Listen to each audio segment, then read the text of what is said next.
Midterms just around the corner. You've got clarity edging in. A lot is happening in DC, and today we wanted to bring in an insider, and that, of course, is going to be a good interview. I think you guys don't want to miss. Let's just start off by thanking our sponsor, and that is Tangem. If you guys are not in self-custody, this is where you guys can get rolling. Pretty simple to set up by just going over to tangem.com and setting up your own self-custody wallet. If you've never done it, this is where you start. Use our link down below. It's going to give you a little bit of a discount. They do have a special offer on where you can get a couple of wallets at a discount. So check it all out. There's a great stack there. Very easy to set up. Don't be afraid of it. Super easy to use and get started. As you guys know, we have been tracking the Clarity Act since it passed the House 398 days ago. That's right, guys. 398 days ago, we had the House pushing this out to the Senate. You've seen a lot of our content has been pushing in this direction, and most of it has been with some of the leaders out of DC. And of course, you have Warren Davidson coming in, Congressman Warren Davidson, who we'll have on the show here in a second, pretty much doing a slam dunk on his own race. So he'll be back in there at the House representing what's happening in the space. And if you look at Stand with Crypto, this is the good Warren, not the wicked Warren coming on. So we want to welcome in Congressman Warren Davidson. How are you, Warren? Nice to see you. I'm doing well. It's always an honor to join you. Thank you. Yeah, so we're going to get into a lot today. First of all, congratulations. It looked like you're guaranteed to win your race. So kudos to you and what you're dealing with there. Well, you don't want to take the victory laps too soon. That's why we run the race. But it's a good district, and it's an honor to get to represent it. Hopefully get to keep doing it. You know, when you look at the clarity situation right now, and you also consider the crypto summit that occurred yesterday at the White House, where a lot of industry leaders were there with President Trump, and the Clarity Act possibility or probability actually took a little bit of a run, and we saw it moving up again. Do you think that was substantiated? Do you think this had any effect on the potential decision of both Democrats and Republicans on the topic of the Clarity Act coming up here next month? Well, it's an encouraging sign that Senator Thune scheduled this for a vote on September 15th. So I think in the afternoon of September 15th, the Senate's supposed to have a recorded vote. The Senate, we've been hard pressed to get the Senate to commit to have recorded votes on a whole range of topics. Right. So this is a good sign. And, a lot of times, it's hard to get things through in September. This looks like something that going into the home stretch for the election, both parties want to be good on, or at least seen as good on. Historically, this has been something that unites Republicans and divides Democrats. Mm-hmm. And, you mentioned Stand with Crypto. Elizabeth Warren sort of tried the anti-crypto army and has built a lot of pushback. I think some of her Democratic colleagues resent her for that because the crypto army showed up on the other side. Mm-hmm. Exactly. Well, I mean, Warren, of course, has been the one that has been against crypto for quite some time, attacking pretty significantly on almost every front, privacy, bad actors, you name it, she'll use. I think she's been able to be successful in using almost every means necessary trying to attack it. When you look, okay, so the way it sounds, based on your statement there, is you feel like this has a good chance of making it through the Senate. If in fact it does, what do you stand when it comes back to the House? Is that a process that's a rubber stamp, or does it get a material vote against the changes? Yeah, I mean, it'll have to be, the House has passed a version. The Senate's version keeps getting worse. So who knows what it'll take to get it across the finish line. But I think it will have the votes to pass, almost no matter what they do to it in the Senate. Because people know, well, that's where the votes are in the Senate. The need has been longstanding. I mean, go back to 2018. The guts of this bill, the base premise for it, were in my Token Taxonomy Act of 2018. So Darren Soto, a Democrat from Orlando, Florida area, and I introduced this, and it was totally bipartisan at the time. But we couldn't get traction really on either side of the aisle. It's taken years to build the momentum. And all that did was give you a bright line test for what is and what is not a security. Since then, it's taken a lot more to build it out and define, huge regulatory expansion for the Commodity Futures Trading Commission and some other kind of onerous things that are being packed into the Clarity Act. So it's doing far more than really was necessary to provide a bright line test for what's a security, what's a commodity, and what's a real world asset. But that's kind of what it takes to get the votes, I guess. What did you make of the SEC rule that came out yesterday, where you had kind of basically two buckets? You had the $75 million raise bucket, the $5 million raise bucket. There are limits on the more advanced, fund that's out there or could be out there versus what could end up being a lot of maybe shoddy projects that make their way through the 5 million track, which is no reporting. They can kind of raise from anyone, and you can go in and get exposure on that. What was your opinion on any of what the SEC put out yesterday? Well, I haven't read the full version, but if you look at like Reg CF, for example, small dollar donors can do lots of things already. So this is trying to fit within their existing framework. And, for a lot of us, we've wanted Reg A and Reg D to be able to go to much higher projects. So this kind of is like, very clear. Certain things are going to be in the SEC's regulatory sandbox. The big thing is it still doesn't give you confidence that, well, let's say Gary Gensler gets rehired to be at the Securities and Exchange Commission. You really need a law that makes it clear that this is a security, whether Gary Gensler likes it or not. And I think that's why we have to get the Clarity Act alone. We can't just do executive action or even SEC rulemaking. So I'm encouraged, I think, directionally, letting adults be able to do more with their own money is great. I'm not a fan of the accredited investor rule in general. But the idea that, they've kind of created a path that you can do more in the space, I think is great. Capital formation continues to lag really the demand for it. The market really wants this, and the Securities and Exchange Commission is kind of struggling to keep up with the demand. Congressman, if you look at the current chance right now when it comes to the Senate, it's starting to get a little bit tighter. And of course, the House right now, you're dealing with a very hostile takeover, it appears, when you look at the House. If this plays out and the Democrats control the House and the Senate, how resilient are these executive orders, and even to a certain extent, some of the rulemaking that the SEC and the CFTC is going to be doing, how resilient are those standing up to something like that where the Democrats take control here? Well, there'll be a lot of scrutiny. I mean, if Democrats control the agenda, the big thing is it's going to kill lawmaking. So you're not going to be able to change the law. Democrats who control the committee, I mean, it's effectively Elizabeth Warren controls the agenda in financial services. So because of Senate confirmation process, she becomes the gatekeeper for everyone in the financial services space. That's how you wind up with people like Gary Gensler. That's how you wind up with somebody who had potential like Chopra at CFPB, kind of going to the dark side and becoming part of the Elizabeth Warren orbit. And you look at, it wrecks a lot of things, but that'll be more relevant if there is an executive branch controlled by Democrats. When you look at the immediate consequence, you're not going to be able to do laws, and essentially every hearing is going to be oversight on Donald Trump. I mean, it'll be hard to talk about anything other than Donald Trump if Democrats get the agenda. That's essentially their campaign. Yeah, for sure. Which I think is going to be, if you look at just sentiment, because yesterday's summit didn't really result in anything, and I'm not sure if it really has an impact on how clarity is going to be decided, but it did have a huge impact on the market. And I think most of that was sentiment driven. So to your point, if we end up with the Democrats kind of guiding what's happening right now of no laws, this could really be a sentiment killer maybe on where the markets are heading, especially around things like innovation, if clarity does in fact not go through. If it does go through, things could be a little bit different going forward. So I'm positive, or I'm kind of upbeat on the fact that you think clarity is going to head through. Let's talk a little bit about Keep Your Coins Act, because that is something that you've been working on for quite some time. It cleared committee. It never got completely done in terms of floor time. Leadership never scheduled it. Who's stopping this?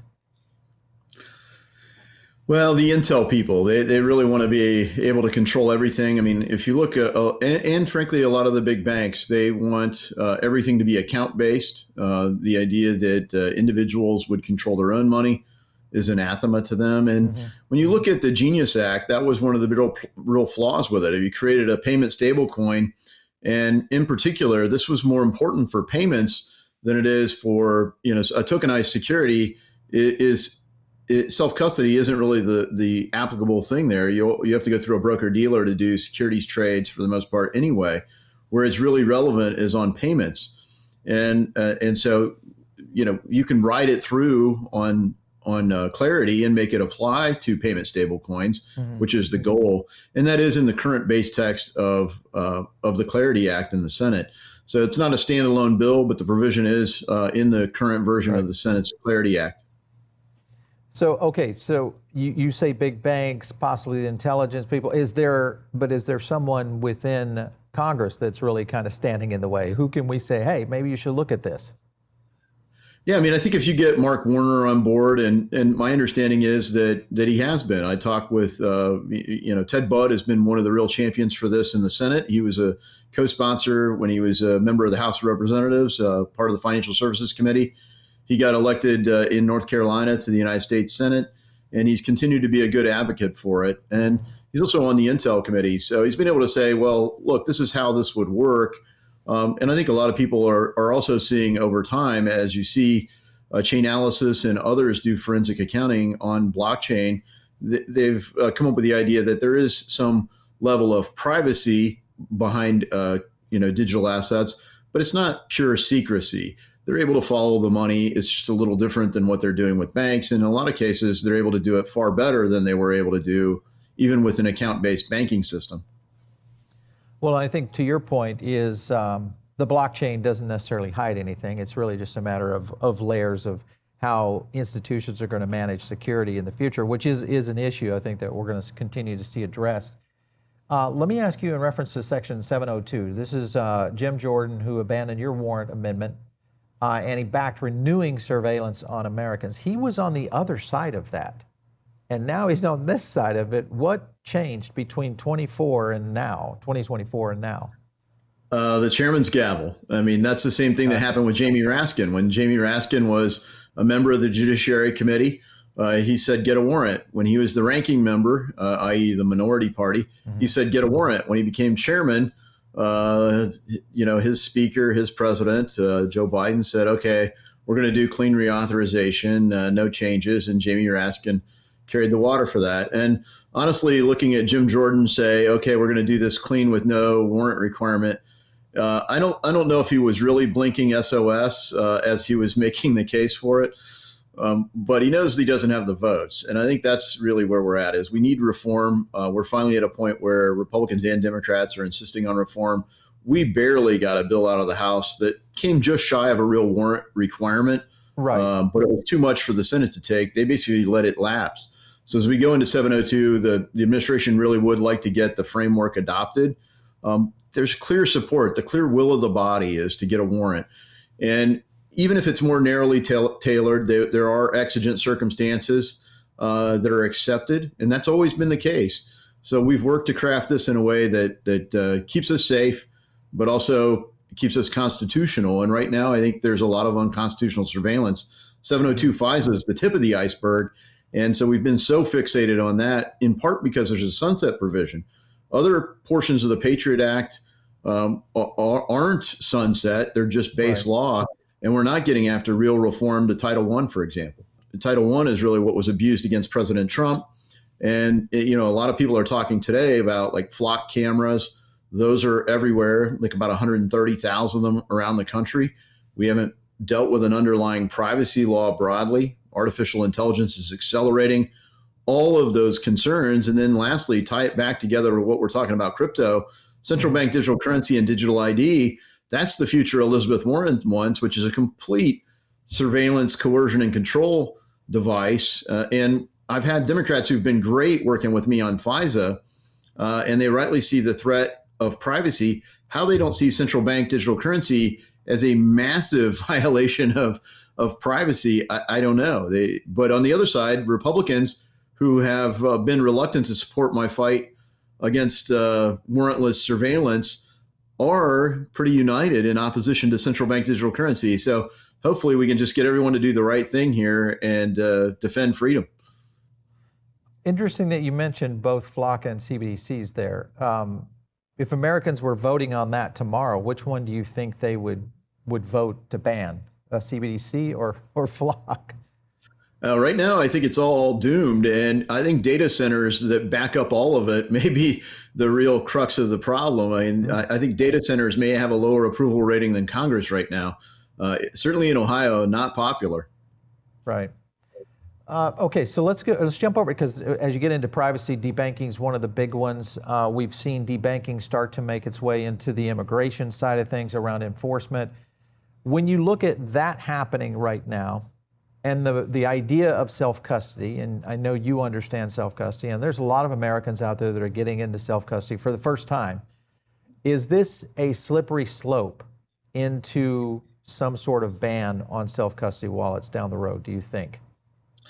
Yeah, I think it really is. And when you look at debanking, it's one thing to say, well, you're not really the right fit for us. If you're a business, and let's say, for example, you got a trucking business and you've got a small community bank, and people say, hey, we want you to do our trucking business and finance all of our fleet of trucks and everything else. If you're a small bank, you might look at a decent sized trucking company and say, I don't really understand the risk. I don't have a single trucking customer. We just don't really want to get into that line of business, as an example. It's one thing to say that in a business sense, but when you're just looking at a deposit customer that pays their money, they're not a criminal, they're not, you have these people being debanked, that's a challenge.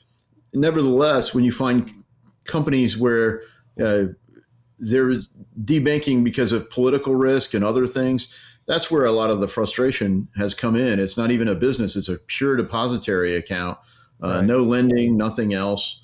And they're being told, hey, you got to find another bank. And these are big, sophisticated banks. JP Morgan Chase is basically debanking customers.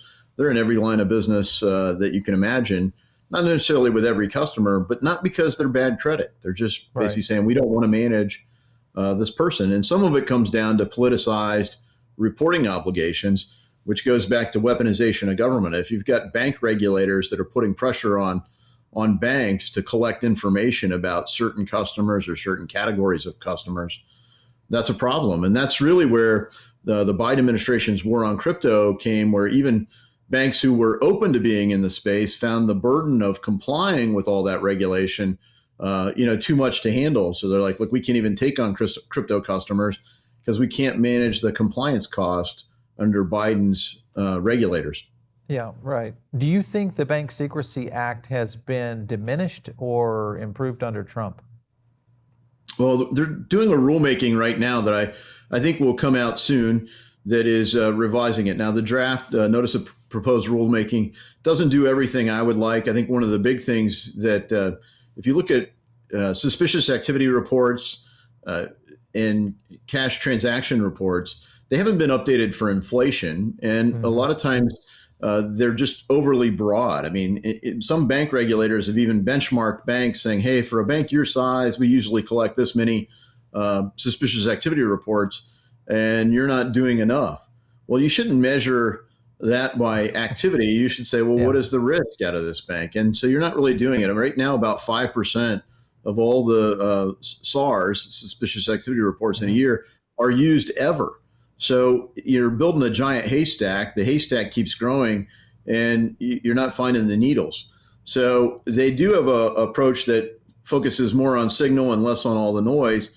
But one of the things I'd love to see done is update for inflation. I mean, the $10,000 cash requirement would go to $82,000 if we adjusted for inflation. Yeah.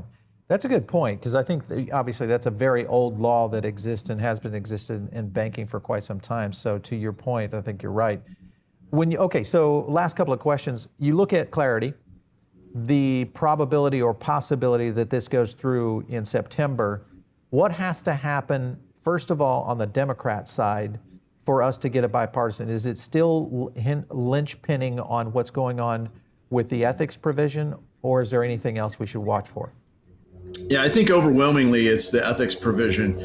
And, World Liberty Financial, for, anyone following this space knows that the Trump family really and others involved in World Liberty Financial launched a perfectly legal crypto business in the space. And Donald Trump is associated with it because the Trump family is involved. He's not actively managing any of this. his sons aren't office holders. They're out in private sector doing business. But the perception issues are real.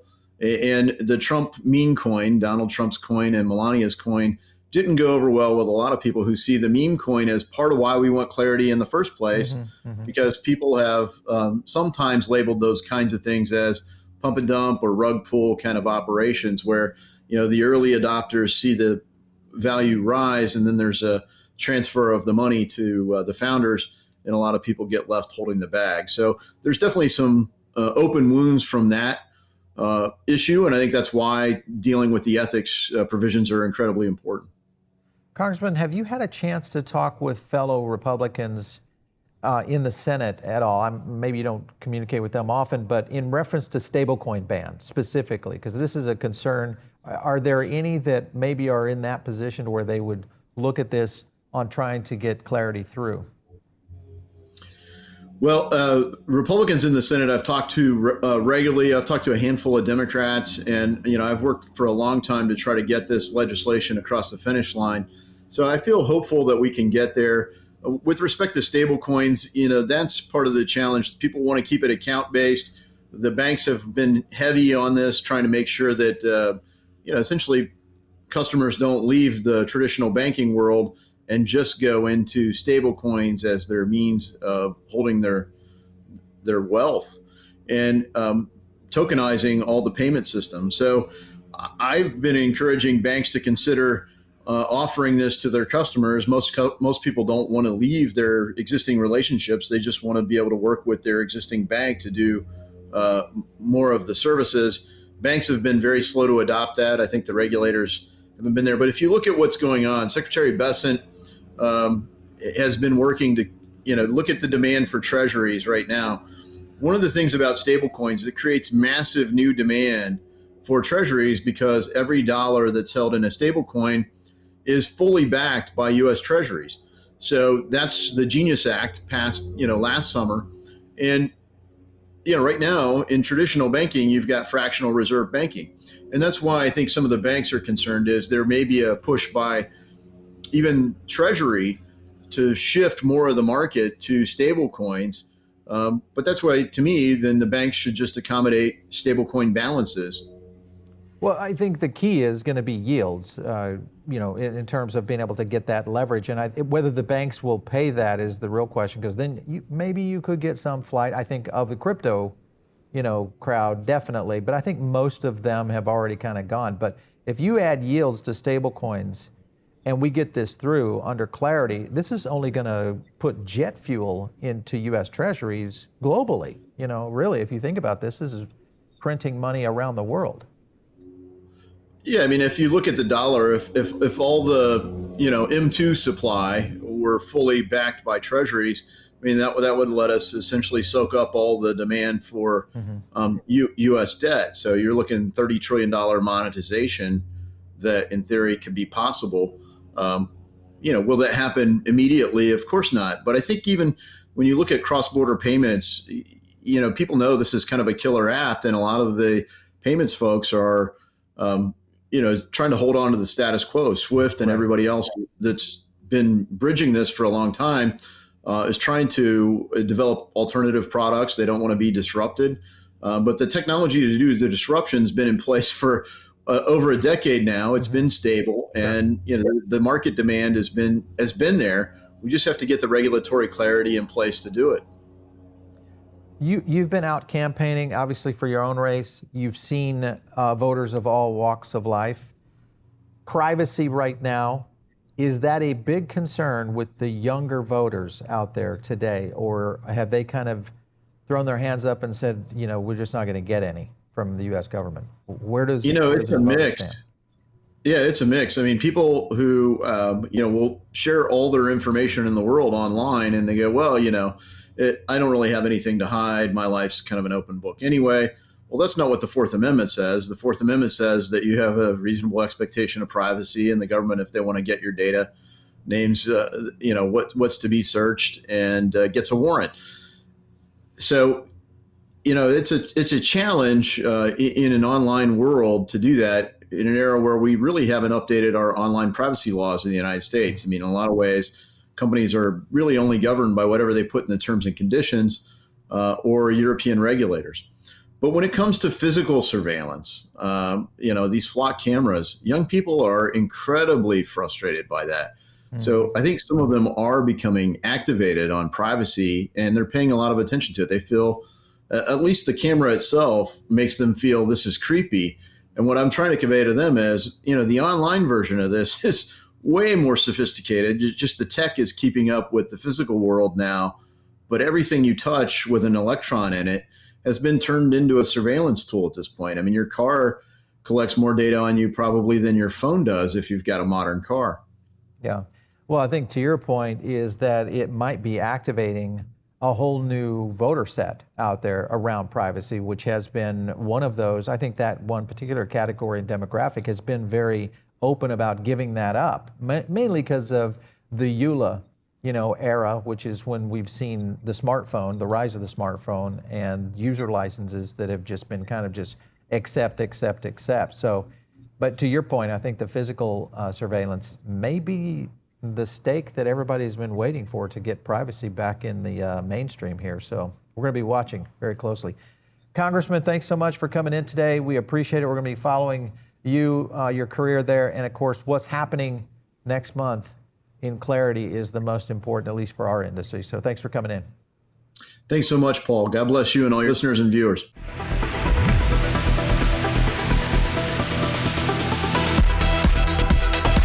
If you like this video, hit like and subscribe, drop a comment down below, and also join our free private member group. The link is in the description.